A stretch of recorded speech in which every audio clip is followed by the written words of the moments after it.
Media Day coverage at Warriors headquarters is here, and I'm Lawrence Scott with Tim Roy and Festus Ezeli. And Festus, what an unbelievable offseason.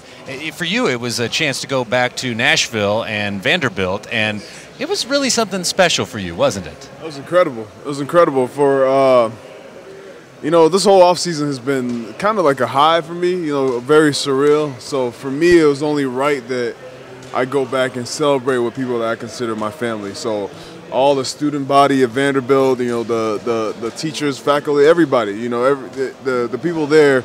That was kind of where I laid my basketball foundation, I feel like. And so, you know, it was only right for me to go back there, and you know, it meant a lot to the school, and people were very excited to see Larry over there. Long journey from the Pharaohs and AAU to winning an NBA title. Yes, very long journey. Unbelievable, really. Yeah. I couldn't have written a better story, honestly. But the story's not over yet. Still got a lot of chapters left in the story, but this is a pretty good beginning. Not gonna lie. You know, during the finals, there was this one play, and it was astonishing. You were fouled and finished the dunk, and at that point, I was like, "This guy, this is now happening. This is Festus being unleashed here," and it was such a big part of the postseason run and how you wove into the season. For you, do you feel like all of what was established there in the postseason is a nice entree into this coming season? Well, you know, the year was up and down for me, right? With injury and everything, you know, coming back from my injury and then getting hurt again during the year, and then so in terms of that, you know, the season was up and down because I could never really get going. You know, like I had to reestablish myself with my teammates again and things like that. You know, but towards the end of the year, I started to feel like myself again. You know, I started to feel connected with my teammates again. We started gelling. So when we go into the playoffs, you know, Coach gave me the confidence. He told me right from the start of the playoffs, you know what, we're going to need you these playoffs, so stay ready, you know, things like that. And I just did my job there I was supposed to do and stay ready. And Coach had the confidence to put me in the game there in a really big moment. And, you know, the bright lights are on, you know, you can't hold back at that moment. So that play was huge. That play was huge for us, and you know, I'm just glad that I could be there for my teammates. You know, fans don't see, and on top of what Lawrence was saying about how, you know, the result of the work you put in. You know, you're working with Coach Adams every day, and working on your shot, and working on becoming a more skilled player. And to me, it was the closeout game against Houston and the closeout game in the finals, where we saw the end result of all that time that you guys put in over the course of the year. Ron Adams has been, you know, he's a guy that's been around the league for a long time. He has a lot of knowledge, you know, so he, you know, I work with Ron every day, whether it's watching film, you know, working on the court. He pushes me every day, you know, so, you know, it's good to have a guy like that. He's a very valuable asset to this company, to this organization, and to me personally. So, you know, I'm very happy to have that support system around me. What do you hope to get out of this training camp and this preseason as we look toward the regular season? What I hope to get out of it? Yeah. Well, I'm excited to have all our guys back together. You know, I think personally as a team, we're a better team than we were last year. You know, and it's kind of weird to say because we were champions last year, but, you know, we still had a lot of things to work on. You know, individually, collectively, I feel like we will get better as a team. And I'm happy we won, obviously, but you know, last year is over. Now we have to start afresh, and you know, kind of build on. We have to build on that, but we're starting afresh. You know, we have to build on that, and you know, the principles that we worked on last year, we have to build on those, and you know, we have to keep working to get better every day. You know, we have to stay hungry. You know, last year, like I said, last year is over. Nobody's thinking about that anymore. So. The competitors are thinking about that and the fact that we are defending champs, but at the same time, we have to come out with the mindset that we're going to get everybody's best shot, and we just have to go out and earn it every night. But I have no doubt in the guys that we have that we're going to come out and work hard every day. You're a man in demand. You have other duties at Media Day. Thank you for coming by and helping us out. Thank you very much. Thank you so much. And the preseason is upon us. Monday night in San Jose, the first game, that being October 5th. But then you look at other games coming to Oracle Arena, and the first 10,000 fans at the following games at Oracle will pick up MVP edition bobbleheads Tuesday, October 13th versus the Denver Nuggets.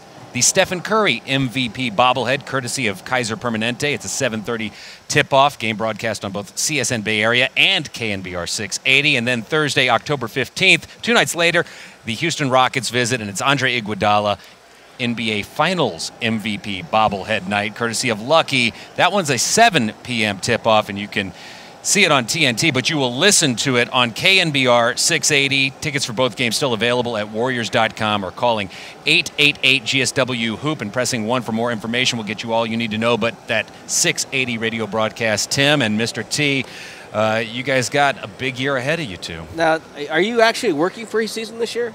I will be there for a couple games. Oh, really? I think I'm going to be there, 14th and the 16th? I didn't see you last year in Hidalgo, Texas. Well, I did not see you Well, there. you will never see me in Hidalgo, Texas. I mean, let's be honest.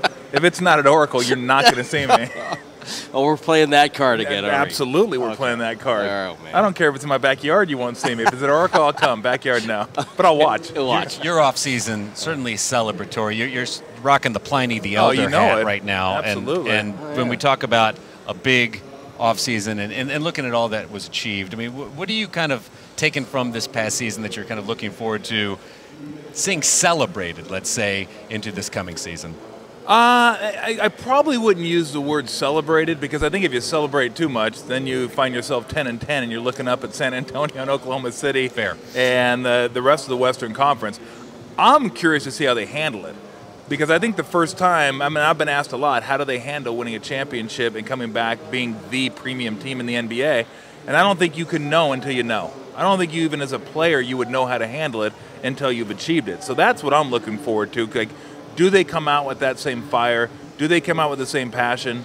I always think you're going to, but what about the other teams when they're playing against you now? I mean, that's a game like when you're playing San Antonio or the Lakers back in the day when we played the Lakers and they were a premium team, the Bulls, the Pistons, teams like that, the Celtics.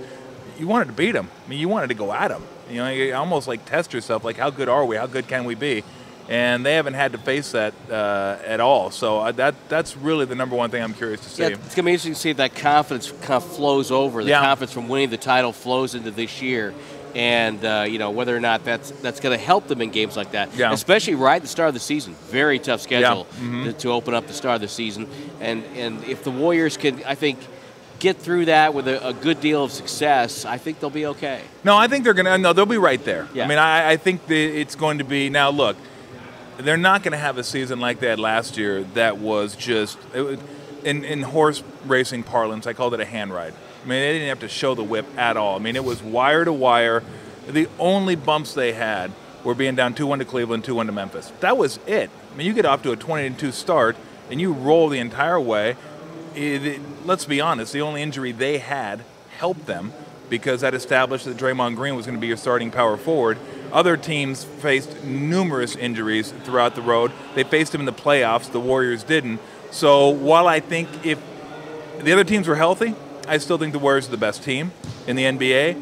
If the Cavaliers are healthy, I still think the Warriors win the NBA championship. I just think the Warriors were the best team offensively, defensively, the whole deal. But it was, if they get another ride like this, I would be shocked. That ride was about as smooth as it could possibly be the entire season. It's one of the best seasons in NBA history. Yeah. We'll be listening the entire way. Thank you so much for joining us, Mr. I'll be there.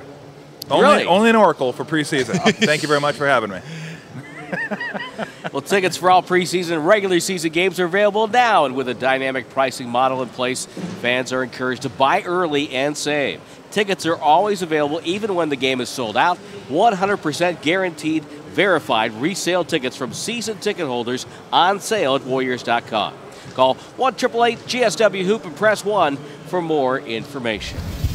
Lawrence Scott and Tim Roy at Warriors Media Day, and James Michael McAdoo joins us fresh back from Chapel Hill, North Carolina. How was this past weekend in Chapel Hill? What went down? It was awesome. You know, me and Harrison got the opportunity to take the Larry O'Brien back to where it all started for us, you know, as teammates. And, you know, it was truly amazing just to see everybody, you know, especially after the year that we had and just the craziness, especially, you know, the weekend right before Media Day and training camp kicks off. Couldn't have asked for a better opportunity. Tell me about this whole summer. Has it sunk in, you know, everything that went on with you this year? Honestly, not at all. Yeah. You know, from 2 weeks, you know, after we won the championship, heading to Summer League, and then after Summer League, me and my wife, Lauren, had the opportunity to go to Hawaii for 2 weeks to getting right back on the grind, you know, getting ready for training camp here.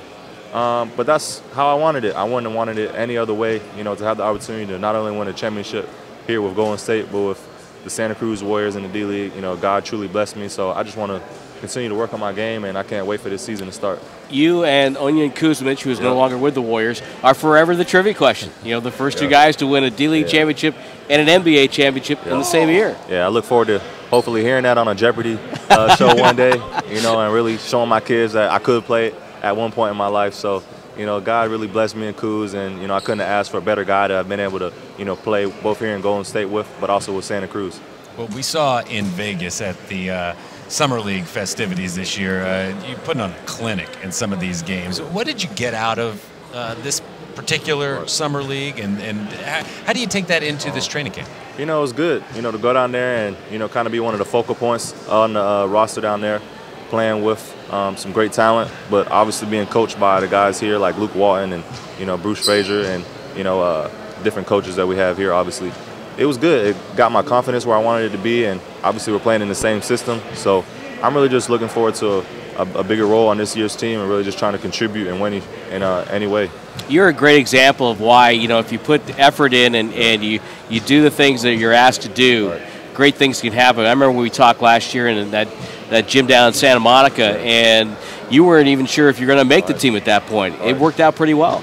It did, you know, and I just remember praying so hard, like, please, God, let me make this team, and then I get cut. But who knows? You know, he knew the whole time that, you know, he was going to bring me back. And, you know, obviously I had the opportunity to go down to Santa Cruz, and I think, you know, talking with the coaching staff, I think that was really what was perfect for me, to go down there, to play, work on my game, and really work hard.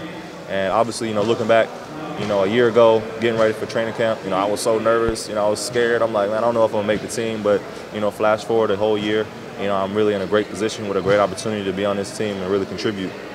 Great stuff, and this is why we have Media Day. This is why we love talking with you guys. Thank you. Best of luck to a huge season this coming year, and thank you so much for joining us. See you guys later.